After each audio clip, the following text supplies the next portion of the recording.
힐링 에세이. 명언 한 줄 힐링 한 스푼. 이성원 지은.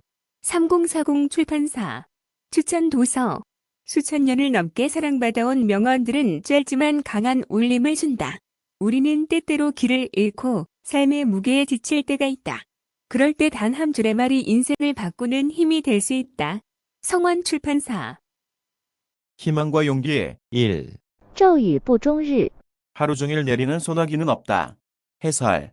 인생을 살다 보면 어려운 일이 많습니다. 영원히 끝나지 않을 것 같은 시련도 당하게 됩니다.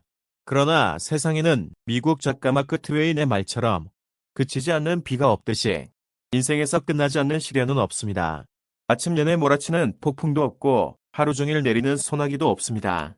오늘의 질문. 힘든 시기를 겪을 때 자신을 어떻게 위로하고 극복하나요? 희망과 용기 2. 怀才就像怀孕，时间久了会让人看出来。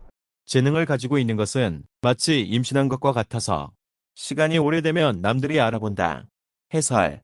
옛날부터 오늘날까지 재능을 믿고 방지한 사람은 모두 좋은 결말이 없었다. 그러므로 설사 아무리 능력이 있을지라도 또한 겸손과 신중함을 반드시 유지해야 한다. 자신에게 주어진 일을 열심히 하라. 당신이 금이라면 언젠가는 빛이 날 것이다. 是金子总会发光。 오늘의 질문. 자신의 재능을 발전시키기 위해 어떤 노력을 하고 있나요? 희망과 용기 3. 人生两大悲剧，一是万念俱灰，一是踌躇满志。 인생의 두 가지 큰 비극. 하나는 모든 의욕을 상실하는 것이고 또 하나는 너무 자신감에 차 있는 것이다. 해설. 현대인들은 너무 연약한 것 같다. 신문에 매일 많은 유명인들이 우울증에 걸렸다고 보도한다. 이런 사람들은 틀림없이 하나의 극단에서 또 다른 극단으로 간 사람들이다. 바로 너무 자신감에 차 있기 때문에 자신이 완벽하고 뭐든지 다 할 수 있다고 굳게 믿는다. 만약 약간의 좌절을 당하면 곧바로 극도로 열등감을 가지며 심지어 계속 살아가는 용기마저 잃어버린다. 자신을 위해서 정확한 자기 위치를 설정하고 인생의 즐거움을 누려야 한다. 오늘의 질문. 자신감을 갖는 것과 과도한 자신감의 차이는 무엇이라고 생각하나요? 희망과 용기 4. 好死不如赖活着。 멋지게 죽는 것보다 개고생하며 사는 것이 더 낫다. 사는 게 아무리 힘들어도 죽는 것보다 낫다. 개똥밭에 굴러도 이송이 좋다. 해설. 중국인의 생존 본능은 상상 이상이다. 종교 생활을 거의 하지 않는 중국인 마음속에 공통된 신앙이 하나 있다. 그것은 바로 생존이라는 신앙이다. 중국인들의 모든 행동 거지와 가치관의 뿌리는 생존, 즉 살아남는 것에서 기인하고 있다. 그들에게는 지금 살고 있는 세상이 너무나 소중하고 오늘이 아무리 힘들어도 아무리 거지 같은 생활을 할지라도 결코 포기하지 않고 오늘을 버티며 살아간다. 그들은 놀라운 적응력을 발휘하면서 오늘도 꽃밭은 물론 개똥밭에서도 잘 살아가고 있다. 오늘의 질문. 삶에서 어떤 태도를 가지면 힘든 시기를 더 잘 버틸 수 있을까요? 희망과 용기 5번째. 为自己而活。 자신을 위해 살라. 주체적인 삶을 살라. 해설. 당신의 시간은 한정되어 있다. 그래서 남을 위해서 살지 마라. 원칙에 제한받지 말고 다른 사람의 생각 안에서 살지 마라. 남의 의견 때문에 자신의 내면의 소리가 흔들리지 마라. 가장 중요한 것은 용감하게 자신의 영혼과 영감에 따르라. 오로지 자신의 영혼과 영감만이 당신 자신의 진실한 생각을 알 수 있다. 기타의 모든 것은 그 다음 문제이다. 스티브 잡스. 오늘의 질문. 남의 기대보다 자신의 내면의 소리를 따르는 삶을 살기 위해 필요한 것은 무엇일까요? 희망과 용기 6번째. 对前途要看得乐观些，对人心要看得悲观些。 앞날에 대해서는 다소 낙관적으로 생각하고 사람에 대해서는 다소 비관적으로 생각하라. 해설.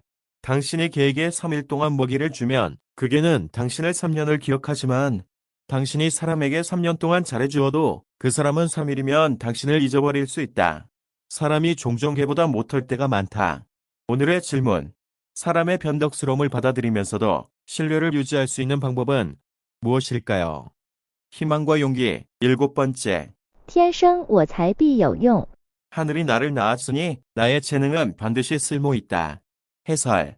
이 말을 쉽게 풀이하면 세상에는 쓸모없는 인간이란 없다는 말이다. 우리가 살아가면서 자신의 재능을 발견하면 절반의 성공이고, 그 재능을 키우고 잘 성장시키면 성공적인 인생을 살아갈 수 있다. 오늘부터라도 각자의 재능을 열심히 발굴하고 잘 성장시켜 나간다면 누구나 이 세상에 쓸모있는 사람으로 행복하게 살아갈 수 있을 것이라고 생각한다. 다시 한번 기억하자. 세상에는 쓸모없는 사람은 없다. 관건은 당신의 재능을 찾아내는 것이다. 오늘의 질문. 당신이 가진 가장 특별한 재능이나 강점은 무엇이라고 생각하나요? 희망과 용기. 8번째. 海阔凭鱼跃，天高任鸟飞。 바다는 물고기가 뛰어오를 만큼 넓고 하늘은 새가 날아오를 만큼 높다. 세상은 넓고 할 일은 많다. 해설. 세상은 넓고 가능성은 무궁무진해. 겁먹지 말고 도전해보자. 내가 날아오를 수 있는 하늘은 생각보다 훨씬 넓어. 오늘의 질문. 당신이 도전해보고 싶은 가장 큰 목표는 무엇인가요? 희망과 용기. 9번째. 不平则鸣。 세상 만물은 무엇인가 평안함을 얻지 못하면 소리내어 운다. 해설. 사람이 슬프게 소리내어 우는 것은 그 가슴속에 서린 회포가 북받쳐 그것이 슬픈 소리로서 나타난 것이다.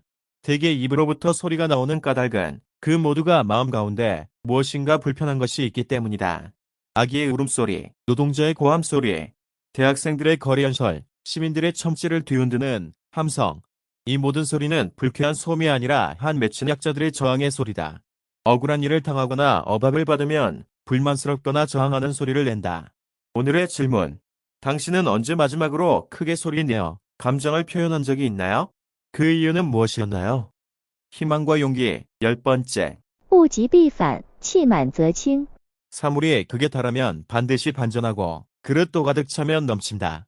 중국에서 마오쩌둥이 27년간 중국을 통치하면서 중국 사회를 극단적인 이념사회로 이끌고 가다 사망하자 정반대로 등소평이라는 실용주의 지도자가 출현한 것은 한 사회가 극단으로 가다가 최고조에 이르면 반대 방향으로 사회가 발전한다는 것을 보여준 사례이다. 그래서 중국 사람들은 평소에 중용적인 언어와 일처리를 선호한다. 중국인들은 평소에 이런 말들을 한다. 不要把话说绝，不要把事情做得太绝。 말을 너무 극단적으로 하지 마라. 일을 너무 극단적으로 처리하지 마라. 오늘의 질문. 어떤 결정을 극단적으로 하면 왜 종종 반대 결과를 가져오게 될까요?